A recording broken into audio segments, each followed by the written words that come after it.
Breaking news చూస్తున్నారు. నిజామాబాద్ జిల్లా ఆర్మూర్లో దారుణం చోటు చేసుకుంది.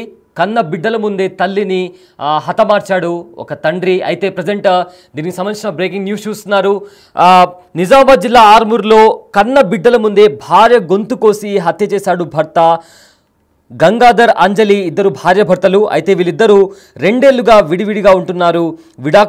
విడాకులు తీసుకోవడానికి కూడా ఇద్దరు అప్లై చేశారు. అయితే దుబాయ్ నుంచి రీసెంట్గా గంగాధర్ ఆర్మూర్కి వచ్చాడు. అయితే ఈ క్రమంలో అంజలి ఇంటికి వెళ్ళాడు గంగాధర్. కత్తితో గొంతు కోస్తుండగా కూతురు కూడా అడ్డుకుంది. ఇద్దరు కూతురులు కూడా అడ్డుకున్నారు. అయినా కనికరించకుండా గంగాధర్ చాలా కిరాతకంగా భార్యను హత్య చేశాడు. అయితే అనంతరం పారిపోయే ప్రయత్నం చేశాడు. కానీ అక్కడుండే స్థానికులు కూడా అతన్ని పట్టుకొని పోలీసులకు అప్పగించారు. ప్రజెంట్ పోలీసులు ఇన్వెస్టిగేషన్ అయితే చేస్తున్నారు. సో ఈ దారుణమైన ఘటన ఆర్మూర్లో చోటు చేసుకుంది. భార్యపై అనుమానం పెంచుకున్న భర్త తన కూతుళ్ల కళ్ళెదుటే ఆమె గొంతు కోసి దారుణంగా హత్య చేశాడు. ఈ ఘటన నిజామాబాద్ జిల్లా ఆర్మూర్లో సోమవారం జరిగింది. రెంజల్ మండలం సాటాపూర్ గ్రామానికి చెందిన గంగాధర్కు జగిత్యాల జిల్లా మొగిలిపేటకు చెందిన అంజలితో 18 ఏళ్ల క్రితం పెళ్లైంది. వీరిద్దరికి ఇద్దరు కూతుర్లు కూడా ఉన్నారు. అయితే గంగాధర్ జీవనోపాధి నిమిత్తం కొన్నేళ్లుగా దుబాయ్లో ఉంటూ అప్పుడప్పుడు ఇండియాకి వస్తూ వెళ్తుంటాడు. అయితే సాఫీగా సాగుతున్న వీళ్ళ జీవితంలో అనుమానం అనే పెనుభూతం ప్రవేశించింది. అయితే భార్యపై అనుమానంతో 5 ఏళ్లుగా గంగాధర్ గొడవపడడంతో దంపతులిద్దరూ తమకు విడాకులు కావాలంటూ కూడా బోధన్ కోర్టులో పిటిషన్ వేశారు. అయితే కూతుళ్ల చదువు నిమిత్తం అంజలి ఆర్మూర్ పట్టణంలో నివాసం ఉంటుంది.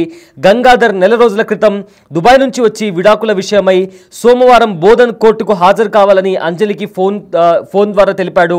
దీంతో పిల్లలతో కలిసి బోధన్కు బయలుదేరిన అంజలి మధ్య మార్గంలో నిజామాబాద్ బస్టాండ్లో గంగాధర్ కలిశాడు. ఇప్పుడు కోర్టుకు అవసరం లేదని తిరిగి వెళ్ళిపోవాలని చెప్పి ఆమెకు తెలియకుండా తను ఫాలో అవుతూ ఆర్మూర్కు వెళ్ళాడు. అయితే ఆ తర్వాత ఇంట్లోకి చొరబడి అంజలిపై కత్తితో దాడికి పాల్పడ్డాడు. అయితే కూతుర్లిద్దరు కూడా అడ్డం వచ్చినప్పుడు వాళ్ళిద్దరిని కూడా తోసేసి వారి కళ్ళెదుటే భార్య గొంతు కోసి దారుణంగా హత్య చేశాడు. పిల్లల అరుపులు విన్న ఇంటి యజమాని పోలీసులకు సమాచారం అందించాడు. అయితే ఆర్మూర్ SHO సత్యనారాయణ వెంటనే సంఘటన స్థలానికి చేరుకొని నిందితుడిని అదుపులోకి తీసుకొని ఈ కేసుకి సంబంధించి కూడా ఇన్వెస్టిగేషన్ స్టార్ట్ చేశారు. అయితే ఈ ఘటనకు సంబంధించిన మరింత సమాచారం మా ప్రతినిధి రాజేష్ అందిస్తారు. రైట్ రాజేష్, ప్రజెంట్ ఆర్మూర్లో ఒక దారుణ ఘటన చోటు చేసుకుంది. ఒక వ్యక్తి తన భార్యను కత్తితో దాడి చేశాడు. అయితే దీనికి సంబంధించిన అప్డేట్స్ ఏంటి అండ్ పోలీసులు ఏం చెప్తున్నారు? నిజంగా ఆర్మూర్లో నిజామాబాద్ జిల్లాకు సంబంధించిన ఆర్మూర్లో విషాద ఘటన అని చెప్పుకోవచ్చు. కన్న బిడ్డలు చూస్తుండగానే భార్యను హతమార్చాడు భర్త. ఈ ఘటన ఆర్మూర్లో చోటు చేసుకుంది. అనుమానం పెనుభూతమైంది. ఇద్దరి మధ్య దూరం పెరిగింది. విడాకులు తీసుకునే వరకు దారి తీసింది. అయినప్పటికీ కూడా ఏదైతే ఆక్రోశం తగ్గలేదు. మానవ మృగంగా భర్త మారడని చెప్పుకోవచ్చు. కన్న బిడ్డలు ఎదుటే భార్యను అతి కిరాతకంగా గొంతును కత్తితో కోసి హత్య చేశాడు. తల్లి మృతితో కుమార్తెలు గుండెలు విలసలా రోధించినప్పటికీ కూడా ఈ ఘటన నిజామాబాద్ జిల్లా ఆర్మూర్ పట్టణంలో చోటు చేసుకుంది. ఇప్పటికే దీనికి సంబంధించిన పూర్తి కేసు విచారణ చేస్తున్నారు. రెంజల్ మండలం కేంద్రానికి చెందిన ముద్దంగుల గంగాధర్ కు జగిత్యాల జిల్లాకు చెందిన మెట్పల్లి ప్రాంతానికి చెందిన ముద్దంగుల అంజలి 30 సంవత్సరాలు 18 ఏళ్ల క్రితం వీరికి వివాహమైంది. వీరికి స్పందన, ఇందు అనే కుమార్తెలు ఉన్నారు. 2 ఏళ్లుగా భార్య భర్తలు దూరం ఉంటున్నారు. బోధన్ ఫ్యామిలీ కోర్టులో విడాకులు కూడా అప్లై చేశారు. ఈ నేపథ్యంలో ఏదైతే భర్త గల్ఫ్ లో ఉంటుండగానే ఆమె కుమార్తెలతో కలిసి ఏదైతే ఆర్మూర్ నివాసంలో ఉంటుంది. గంగాధర్ దుబాయ్ నుంచి నెల రోజుల క్రితం వచ్చాడు. విడాకుల విషయమై ఆమెను సోమవారం బోధన్ కోర్టులో రావాలని పిలిపించిన నేపథ్యంలో నిజామాబాద్ లో కలిశారు. కోర్టుకు ఏదైతే అవసరంగా లేదని చెప్పడంతో ఆర్మూర్ కు వచ్చారు. మళ్ళీ తిరిగి ఆమె నివాసానికి గంగాధర్ వచ్చాడు.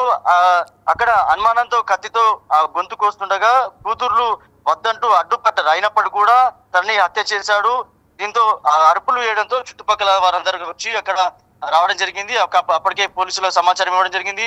ప్రస్తుతం గంగాధర్ ను పోలీసులు అదుపులో తీసుకున్నారు, విచారణ చేస్తున్నారు. సంఘటన స్థలానికి సిపి సాయి చైతన్య పూర్తి వివరాలు సేకరించారు. ఇప్పటికే కేసు సంబంధించి పూర్తి విచారణ అయితే చేస్తున్నారు. ప్రస్తుతం ఏదైతే ప్రత్యక్ష సాక్షులు ఎవరుతున్నారో, బిడ్డలు ఎవరుతున్నారో వాళ్ళ ఆధారంగా కేసు నమోదు చేసుకొని విచారణ అయితే చేస్తున్నారు. అతి కిరాతకంగా చంపిన గంగాధర్ ఎవరైతున్నారో తన పోలీసులు అయితే అదుపులో తీసుకున్నారు. ప్రస్తుతానికైతే కేసు నమోదు చేసుకొని విచారణ చేస్తున్నారు. Right, thank you Rajesh, thanks for the update. భార్యపై అనుమానం పెంచుకున్న భర్త తన కన్న కూతుళ్ళ ముందరనే ఆమె గొంతు కోసి దారుణంగా హత్య చేశాడు. ఈ ఘటన నిజామాబాద్ జిల్లా ఆర్మూర్లో సోమవారం జరిగింది. అయితే రెంజల్ మండలం సాటాపూర్ గ్రామానికి చెందిన గంగాధర్కు జగిత్యాల జిల్లా మొగలిపేటకు చెందిన అంజలితో 18 ఏళ్ల క్రితం వివాహమైంది. వీరిద్దరికి 2 కూతుర్లు కూడా ఉన్నారు. అయితే గంగాధర్ జీవనోపాధి నిమిత్తం కొన్నేళ్లుగా దుబాయ్కి వెళ్తున్నాడు అండ్ రీసెంట్గా కూడా దుబాయ్ నుంచి ఇండియాకి వచ్చాడు. అయితే సాఫీగా సాగుతున్న వీరి సంసారంలో అనుమానం అనే పెను భూతం ప్రవేశించింది. భార్యపై అనుమానంతో 5 ఏళ్లుగా గంగాధర్ గొడవ పడుతూనే ఉన్నాడు. దీంతో ఇద్దరు కూడా విడాకులు తీసుకోవాలని కూడా డిసైడ్ అయ్యారు. అయితే బోధన్ కోర్టులో కూడా విడాకుల కోసం అప్లై కూడా చేశారు. రీసెంట్గా కూడా కూతుళ్ళ చదువు నిమిత్తం అంజలి ఆర్మూర్కి వచ్చి నివాసం ఉంటుంది. అయితే గంగాధర్ నెల రోజుల క్రితం దుబాయ్ నుంచి వచ్చి విడాకుల విషయమై సోమవారం బోధన్ కోర్టుకు హాజరు కావాలని కూడా అంజలికి ఫోన్ ద్వారా తెలిపాడు. దీంతో పిల్లలతో కలిసి బోధన్కు బయలుదేరింది అంజలి. అయితే మధ్య మార్గంలో నిజామాబాద్ బస్టాండ్లో గంగాధర్ అంజలిని కలిశాడు. అయితే ఇప్పుడు కోర్టుకి అవసరం లేదు, తిరిగి వెళ్ళిపోవాలని కూడా ఆమెకు చెప్పి ఆమెకు తెలియకుండా ఫాలో అవుతూ ఆర్మూర్కి వెళ్ళాడు. అయితే ఆ తర్వాత ఇంట్లోకి చొరబడి అంజలిపై గంగాధర్ దాడికి పాల్పడ్డాడు. అడ్డొచ్చిన 2 కూతుళ్ళు అంటే వద్దు నాన్న అని చెప్పి ఎవరైతే 2 కూతుళ్ళు ఉన్నారో వాళ్ళు అడ్డం వచ్చారు. అయినా కూడా వాళ్ళను తోసేసి వాళ్ళ కళ్ళ ముందరనే తన భార్యను గొంతు కోసి దారుణంగా హత్య చేశాడు గంగాధర్. అయితే పిల్లల అరుపులు విని ఇంటి యజమాని అక్కడున్న స్థానికులందరూ కూడా వెంటనే పోలీసులకు సమాచారం ఇచ్చారు. దీంతో ఆర్మూర్ SHO సత్యనారాయణ వెంటనే ఘటనా స్థలానికి చేరుకొని ఎవరైతే గంగాధర్ నిందితుడున్నాడో అతన్ని అదుపులోకి తీసుకున్నారు. అయితే Nizamabad police commissioner Sai Chaitanya, ASP Venkateswara Reddy ఘటనా స్థలాన్ని పరిశీలించారు. అనంతరం డెడ్ బాడీని కూడా పోస్ట్ మార్టం నిమిత్తం ఆర్మూర్ గవర్నమెంట్ హాస్పిటల్కి కూడా తరలించారు.